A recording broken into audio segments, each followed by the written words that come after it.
പശ്ചാത്തല വികസനം എന്ന കാര്യം 2 തവണ അഡ്വക്കേറ്റ് കെ എസ് അരുൺകുമാർ എടുത്തു പറയുന്നുണ്ട്. പശ്ചാത്തല വികസനത്തിന് കൂടുതൽ പണം വിപണിയിലേക്ക് എത്തിക്കാൻ അടക്കമുള്ളതാണ് കിഫ്ബി അടക്കമുള്ള സംവിധാനങ്ങളിലൂടെ കേരളം ലക്ഷ്യമിട്ടത് എന്നുള്ളതാണ്. ഇതിൽ പറയുന്നത് കേരളത്തിന്റെ ഏറ്റവും പുവർ ഫിനാൻഷ്യൽ മാനേജ്മെന്റ് ചൂണ്ടിക്കാണിച്ചുകൊണ്ട് കേന്ദ്രം ഉന്നയിക്കുന്ന ഒരു കുറ്റാരോപണം എന്ന് പറയുന്നത് lowest percent of capital expenditure എന്നുള്ളതാണ്.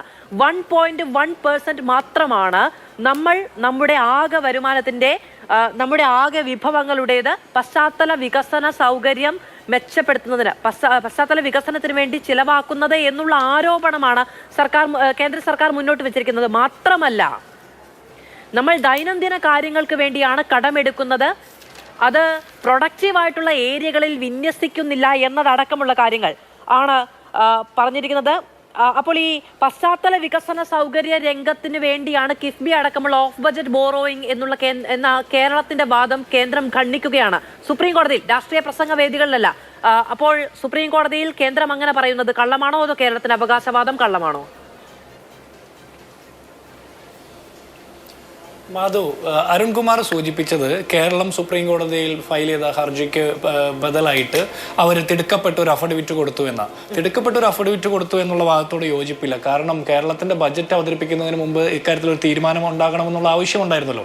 അപ്പോൾ കേന്ദ്ര സർക്കാർ കൊടുത്ത ബജറ്റ് അവർ കൊടുത്ത അഫിഡവിറ്റ് തിടുക്കപ്പെട്ടു എന്ന് പറയുന്ന ആ വാദം ശരിയല്ല എന്ന് എനിക്ക് തോന്നുന്നു. രണ്ടാമത്തെ അദ്ദേഹം പറഞ്ഞു കടമെടുപ്പ് കേരളത്തെക്കാൾ കടമെടുപ്പ് കൂടുതലുള്ള സ്റ്റേറ്റുകളുണ്ടെന്ന്. എനിക്കതിനോട് അദ്ദേഹം പറഞ്ഞ ക്ലാരിറ്റി കിട്ടുന്നില്ല. കാരണം എന്താണെന്ന് വെച്ചാൽ ഇപ്പോൾ അദ്ദേഹം പറഞ്ഞു ഉത്തർപ്രദേശും ബീഹാറും ഒക്കെയാണ്. ഞാൻ പരിശോധിച്ചിടത്തോളം പഞ്ചാബും പശ്ചിമ ബംഗാളും ഒക്കെയാണ് അതിൽ കൂടുതൽ കടമെടുപ്പ് സംസ്ഥാനത്തിന്റെ വരുമാനത്തിന്റെ മായി കമ്പയർ ചെയ്യുമ്പോൾ കടമെടുപ്പ് പരിധി കൂടുതലായിട്ട് കാണുന്ന സംസ്ഥാനങ്ങൾ എന്ന് പറഞ്ഞാൽ ബംഗാളും പശ്ചിമ ബംഗാളും പഞ്ചാബും ഒക്കെയാണ്. പക്ഷെ കേരളത്തിന്റെ നാഷണൽ ആവറേജ് തന്നെ എല്ലാ സ്റ്റേറ്റിന്റെയും കൂടി വരുമ്പോൾ 36% കേരളത്തിന്റെ അത് 38%. സൗത്ത് ഇന്ത്യൻ സ്റ്റേറ്റുകളിൽ ഏറ്റവും കൂടുതൽ കടം എടുക്കുന്നത് സംസ്ഥാന വരുമാനവുമായി തട്ടിച്ചു നോക്കുമ്പോൾ കടമെടുപ്പിന്റെ ശതമാനം കൂടുതലുള്ള കേരളത്തിലാണ്. നിങ്ങൾ പറയുന്നു മറ്റേ തമിഴ്നാട്ടിലൊക്കെ ആണെങ്കിൽ ആന്ധ്രാപ്രദേശിൽ 28% കർണാടകയിൽ 19%. അവരൊന്നും കടമെടുക്കുന്നില്ല. അപ്പോൾ അവർക്ക് തനത് വരുമാനം ഉണ്ടെന്ന് വയ്ക്കാം. കേരളത്തിൽ മാധു ചോദിച്ച ഒരു ചോദ്യമുണ്ട്, നമ്മൾ എന്തിനു വേണ്ടിയായി കടമെടുക്കുന്നത്? നമ്മൾ കടമെടുക്കുന്നത് ശമ്പളം കൊടുക്കാനും പെൻഷൻ കൊടുക്കാനും അങ്ങനത്തെ കാര്യങ്ങൾക്കാണ്. പ്രൊഡക്റ്റീവ് പർപ്പസിന് ക്യാപിറ്റൽ ഇൻവെസ്റ്റ്മെന്റിന് വേണ്ടിയിട്ട് നമ്മൾ എത്ര ശതമാനം ഉപയോഗിക്കുന്നുണ്ട്? തുലവും തുച്ഛമാണ്. അതേ സമയത്ത് തന്നെയാണ് നമ്മൾ 28,128 കോടിയിലധികം രൂപയുടെ നികുതി പിരിച്ചെടുക്കാനുണ്ടെന്നുള്ള CAG റിപ്പോർട്ട് പുറത്തു വരുന്നത്. അപ്പോൾ മുൻകാലങ്ങളിൽ നിങ്ങൾ CAG റിപ്പോർട്ട് എന്ന് പറഞ്ഞാൽ അതിനെ വലിയ രീതിയിൽ ഘോഷിക്കുകയും അത് അംഗീകരിക്കപ്പെടേണ്ടതാണെന്ന് പറയുന്നു. നിങ്ങളുടെ സർക്കാർ ഇരിക്കുന്ന കാലത്ത് വരുന്ന CAG റിപ്പോർട്ട് വെറും കണക്കപ്പുള്ള റിപ്പോർട്ട് മാത്രമാണെന്ന് പറഞ്ഞ് തള്ളിക്കളയുന്നു. ഈ 28,000 കോടി രൂപയുണ്ടെങ്കിൽ നമ്മൾ പിരിച്ചെടുക്കാനുള്ള ആ നികുതി കുടിശ്ശിക പിരിച്ചെടുത്താൽ തന്നെ സംസ്ഥാന ചരക്ക് സേവന വകുപ്പ്, അതായത് GST തന്നെ വകുപ്പ് തന്നെ 13,410 കോടി രൂപ പിരിച്ചെടുക്കാനുണ്ട്. 2022 കണക്കനുസരിച്ചിട്ട് 2023 പിരിച്ചെടുക്കേണ്ടതാണ്. അതുപോലെ തന്നെ മോട്ടോർ വാഹന വകുപ്പ് 2,868 കോടി. ഇങ്ങനെ ഓരോ വകുപ്പും വെച്ച് നോക്കുമ്പോൾ 28,258 കോടി രൂപ നികുതി ഇനത്തിൽ തന്നെ പിരിച്ചെടുക്കാനുണ്ട്. അത് പിരിച്ചെടുത്താൽ തന്നെ കേരളം അനുഭവിക്കുന്ന ധനപ്രതിസന്ധിക്ക് ഇപ്പോൾ ഒരു പരിഹാരം കാണാൻ നമുക്ക് സാധിക്കുമായിരുന്നു. ഈ രണ്ടാമത്തെ താങ്കൾ പറഞ്ഞത് കേരളത്തിന്റെ കടമെടുപ്പ് പരിധി വെട്ടിക്കുറച്ചു, ധനകാര്യ കമ്മീഷൻ സംസ്ഥാന ഗവൺമെന്റിന് കൊടുക്കുന്ന കേന്ദ്ര നികുതിയുടെ പങ്ക് വെട്ടിക്കുറച്ചു എന്നാണ് പറയുന്നത്. നിങ്ങൾ പറയുന്നത് 3.8% എന്ന് പറയുന്നത് 10ാം ധനകാര്യ കമ്മീഷന്റെ കാലത്ത് നിന്നാണ് പറയുന്നത്.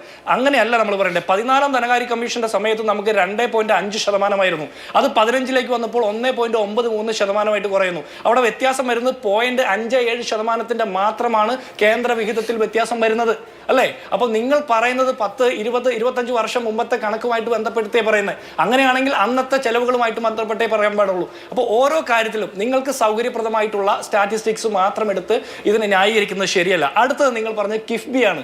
എനിക്ക് മനസ്സിലാകാത്ത ഒരു കാര്യം, ഈ കിഫ്ബിയുടെ കാര്യം പറയുമ്പോൾ താങ്കൾ സൂചിപ്പിച്ച ആദ്യ സെന്റൻസ് തന്നെ പണം കേരളത്തിൽ നിന്ന് തന്നെയാണ് കളക്ട് ചെയ്യുന്നതെന്ന്. അങ്ങനെയാണെങ്കിൽ മസാല ബോണ്ടും ലണ്ടൻ സ്റ്റോക്ക് എക്സ്ചേഞ്ചിലെ പരിപാടിയൊക്കെ എന്തിനാണ് നടത്തിയത്? ഈ മസാല ബോണ്ടുമായി ബന്ധപ്പെട്ടാണല്ലോ ഇപ്പോൾ തോമസ് ഐസക്കിനെതിരെ EDയുടെ അന്വേഷണം വരുന്നത് പോലും. അപ്പോൾ അത് എനിക്കൊരു മനസ്സിലാകാത്തൊരു ഭാഗമാണ് താങ്കൾ പറഞ്ഞത്. രണ്ടാമത്തെ താങ്കൾ പറഞ്ഞത് ഈ കിഫ്ബി എടുക്കുന്നത് കേരളത്തിന്റെ വികസന പ്രവർത്തനങ്ങൾക്കാണെന്ന്. ഒന്ന്, ഈ കിഫ്ബി എടുക്കുന്ന കടത്തിന്റെ സോവറിൻ ഗ്യാരണ്ടി ആരാ? കേരള സർക്കാരാണോ? കേരള സർക്കാർ അല്ലെങ്കിൽ കിഫ്ബിക്ക് എങ്ങനെയാണ് ഇത് കൊടുക്കാൻ പറ്റുക? കിഫ്ബി പ്രൊഡക്റ്റീവ് പർപ്പസിന് വേണ്ടിയിട്ട് ഈ ഫണ്ട് ചെലവഴിക്കുന്നുണ്ടോ? നിങ്ങൾ പല ചർച്ചകളിലും പറയുന്ന കേട്ടു നാഷണൽ ഹൈവേ അതോറിറ്റിക്ക് ഇങ്ങനെ കടമെടുക്കാനായിട്ട് അനുവദിക്കുന്നു. നാഷണൽ ഹൈവേ അതോറിറ്റി ടോൾ പിരിക്കുന്നുണ്ട്. കിഫ്ബി നടപ്പാക്കുന്ന പദ്ധതികൾക്ക് സ്വന്തം നിലയിൽ അത്തരത്തിൽ ധനാഗമ മാർഗങ്ങളുള്ള എത്ര പദ്ധതികളുണ്ട്? ഒന്നും തന്നെ ഇല്ലെന്നാണ് ഞാൻ മനസ്സിലാക്കുന്നത്. അങ്ങനെയാണെങ്കിൽ ഈ കിഫ്ബിയുടെ സോവറിൻ ഗ്യാരണ്ടി ആരാ? സംസ്ഥാന ഗവൺമെന്റ്. ഇപ്പോൾ കുറച്ചു കാലം മുമ്പല്ലേ KTDFCയുമായി ബന്ധപ്പെട്ട ഒരു തർക്കം വന്നത്, കോടതിയിൽ കേസ് ഫയൽ ചെയ്തത് അവരുടെ കയ്യിൽ നിന്ന് അവരെടുത്ത ബോണ്ട് തിരിച്ചു കൊടുക്കാൻ പറഞ്ഞ് ബംഗാളിലെ ഒരു ഏജൻസി വരുമ്പോൾ, ഒരു കമ്പനി വരുമ്പോൾ അത് കൊടുക്കാൻ പറ്റാതെ വരുമ്പോൾ സംസ്ഥാനത്തെ 4 KSRTC സ്റ്റാൻഡുകൾ വിൽപ്പനയ്ക്ക് വെക്കുന്നതിനെ കുറിച്ച് വരെ ഉള്ള ചർച്ച വന്നത് അപ്പോൾ ഇതിന്റെ സോവറിൻ ഗ്യാരണ്ടി സ്റ്റേറ്റ് ഗവൺമെന്റ് ആകുമ്പോൾ സ്റ്റേറ്റ് ഗവൺമെന്റിന്റെ കടമെടുപ്പ് പരിധിയിൽ കിഫ്ബി ഉൾപ്പെടുമെന്ന് സംസ്ഥാനത്തെ പ്രതിപക്ഷം വർഷങ്ങൾക്ക് മുമ്പേ നിങ്ങളോട് പറഞ്ഞിട്ടുള്ളതാണ്. അന്ന് നിങ്ങൾ പറഞ്ഞു ഇത് സംസ്ഥാനത്തിന് വലിയ രീതിയിൽ മാറ്റം വരുത്താൻ പോകുന്ന പദ്ധതിയാണെന്ന്. ഞാൻ ഒരു കാര്യം കൂടി ചോദിക്കട്ടെ. ഈ കിഫ്ബി വരുന്നതിന് മുമ്പ്, ഈ കിഫ്ബി ആവിഷ്കരിക്കും, അത് ഒരൊറ്റ കാര്യം, കിഫ്ബി ആവിഷ്കരിക്കുന്നതിന് മുമ്പ് ഇവിടെ VS Achuthanandan മുഖ്യമന്ത്രിയായിട്ടുണ്ട്, EMS മുഖ്യമന്ത്രിയായിട്ടുണ്ട്, EK Nayanar മുഖ്യമന്ത്രിയായിട്ടുണ്ട്, K കരുണാകരനും ഉമ്മൻചാണ്ടിയും AK ആന്റണിയും ഒക്കെ അങ്ങനെ നിരവധി മുഖ്യമന്ത്രിമാരുടെ കാലത്തുള്ള ഭരണം ഇവിടെ നടന്നിട്ടുണ്ട്. അന്നൊക്കെ കേരളത്തിന്റെ ക്യാപിറ്റൽ ഇൻഫ്രാസ്ട്രക്ചർ ഡെവലപ്മെന്റിന് വേണ്ടിയിട്ട് ഇവിടെ പ്രവർത്തനങ്ങൾ നടന്നില്ലേ?